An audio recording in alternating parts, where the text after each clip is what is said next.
ज़मीर अहमद खान के लिए सड़कों पर आई अवाम, डिप्टी सीएम की मांग ने मचाया हंगामा।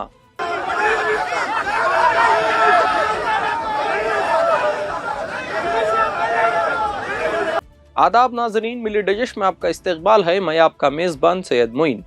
आज बेंगलुरु के चामराजपेट से एक ऐसी तस्वीर सामने आई जिसने कर्नाटका की सियासत में नई बहस छेड़ दी है। हजारों की तादाद में लोग सड़कों पर नजर आए, नारे लगाए गए और एक ही मांग हर जुबान पर थी, ज़मीर अहमद खान को डिप्टी चीफ मिनिस्टर बनाओ। लेकिन सवाल यह है, आखिर इतना बड़ा एहतजाज क्यों?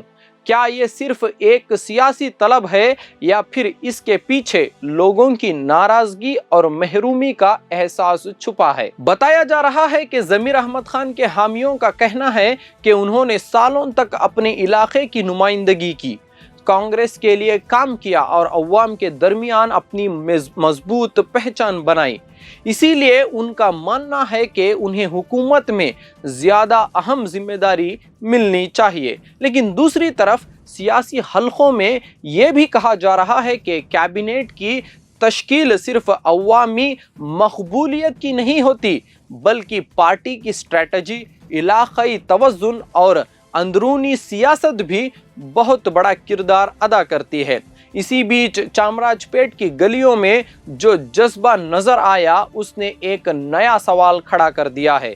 क्या कर्नाटका की सियासत में माइनॉरिटी लीडरशिप को मुनासिब नुमाइंदगी मिल रही है? सपोर्टर्स का दावा है कि उनकी आवाज को नजरअंदाज किया गया है और इसीलिए वो इंसाफ की मांग कर रहे हैं, जबकि तनकीद करने वाले कहते हैं कि हुकूमत के फैसले सिर्फ दबाव के जरिए तब्दील नहीं किए जा सकते।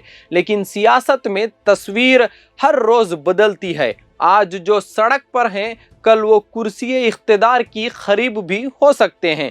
सबसे दिलचस्प बात यह है कि इस एहतजाज ने सोशल मीडिया पर भी ज़बरदस्त बहस शुरू कर दी है। कुछ लोग इसे अवाम की ताकत बता रहे हैं, जबकि कुछ लोग इसे सियासी प्रेशर, पॉलिटिक्स का हिस्सा करार दे रहे हैं। अब असली सवाल आपसे, क्या ज़मीर अहमद खान को डिप्टी सीएम बनाना चाहिए या फिर पार्टी लीडरशिप का फैसला बिल्कुल ठीक है? अपनी राय कमेंट सेक्शन में जरूर दें। जुड़े रहिए मिली डिश के साथ, बोल हमारे, आवाज आपकी।